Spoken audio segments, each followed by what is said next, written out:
You kind of touched on this a little bit, but when it comes to pain, when working out or just through life, how do you go about pain and management? A lot of the older adults I work with are always dealing with pain. And even for myself, I get nagging issues, not as much as I used to because I've changed my training a lot, but how do you go about pain and training? Pain management. Hmm. Well, I mean, I How do got you to be look at honest pain? Yeah, because, like what happened? Like you tweak your back right. someday. And Like when what's you're next? older, those nagging little injuries or nuances happen. It's just part of life as you get older. It just happens more frequently. So yeah, how you manage that pain is so key. Like I said, I stay away from the drugs for the most part. For me, a good stretch is what really helps rejuvenate my body. It keeps the ligaments and the tendons loose.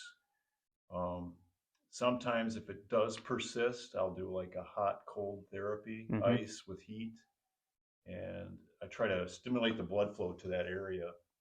If it persists, but it usually goes away after a day or two. So do you not move? Mm.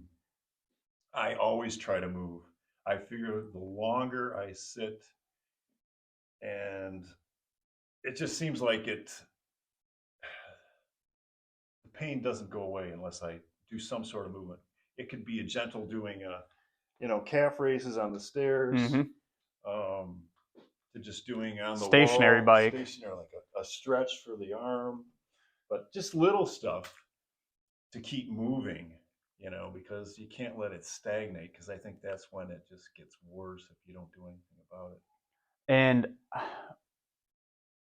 this is one of the biggest things that I always have to tell people. Like, what is the benefit of not moving? Maybe it feels slightly better right now, but also what's the potential downside of not moving it for a very long time or Mm. just right now? And looking at it from that way of, if you have pain in your knees and you're trying to squat, what is going to be the potential harm from not squatting or at least trying to squat within your means versus just not doing anything at all? It's basically this idea of the risks are far less than the benefits. So, like the benefits from exercising with a little bit of pain far outweighs Doing nothing. the doing nothing Right. aspect, which I guess is Right. kind of what I was getting I at. have a family. This is an uncle I've been working with for some time. I worked with him a lot. He's diabetic.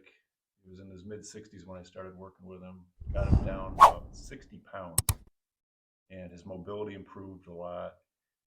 But then he got wrapped up into life when he got towards 70. He says, Dave, the older you get, it's going to be harder to move and recover.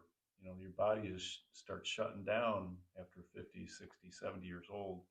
And unless you're proactive with that change, it just becomes more difficult. So, long story, in the end, he's gained some more weight. Now his mobility has really declined. I'm still trying to work with him doing basic stuff right now just to get him moving, because the older you get, it's harder. Your body starts locking up. I guess it's atrophy, right? The muscle atrophy Yeah, as you yeah. get older. Well, and that's I'm glad you mentioned that. So a lot of times people who come and start working with me and they're like, oh, I just don't move like I used to, or my first instinct and question is usually like, when was the last time you moved or Mm. purposefully moved or Right. thought about your movement? Purposely key. And I Right. think that's one of the things that people often don't realize is, when you're younger, you don't have to be as intentional with these things because your body functions fine Right. without them.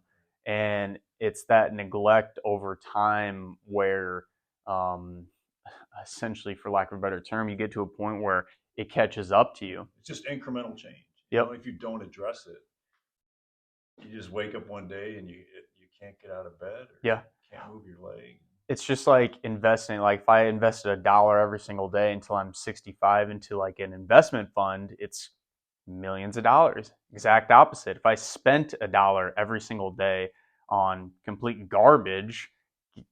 I'm gonna have zero money.